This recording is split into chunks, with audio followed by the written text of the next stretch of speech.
అదిరిపోయింది అసలు, అదిరిపోతుంది. సూపర్ టేస్ట్, స్పైసీగా చాలా బాగుంది. మ్యారినేట్ చేసింది నాలుగింటికి రెండింటికి చేసి ఫ్రిడ్జ్ లో పెట్టి మళ్ళీ చేయబోయే ముందు బయట పెట్టా.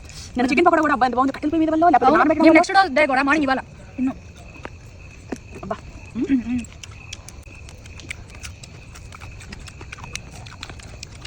నేను మెయింటెనెన్స్ డైట్లో ఉన్నాను ఫ్రెండ్స్. 3 రోజులు మన ఇష్టం వచ్చి తినొచ్చు, 4 రోజులు డైట్ చేయాలా.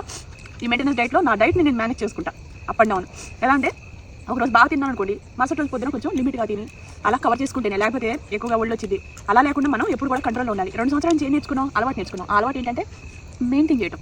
మా అమ్మాయి 18 కేజీలు, ఏమో 6.5 కేజీలు, నేను 42 కేజీలు. అబ్బా వినడానికి ఆశ్చర్యంగా అనిపించిన నేను చేసేటప్పటికి చాలా అసలు నా లైఫ్లో నేను చాలా మిస్ అయితే నేను సక్సెస్ అనేది సాధించా. ఈ సంవత్సరం కొత్త సంవత్సరంలో నేను సాధించింది 42 కేజీలు వెయిట్ లాస్, 68 కేజీస్ ఉన్నాను, 110 కేజీలు 100 గ్రాముల దగ్గర నుంచి. ఇంతకన్నా ఏం కావాలి చెప్పండి.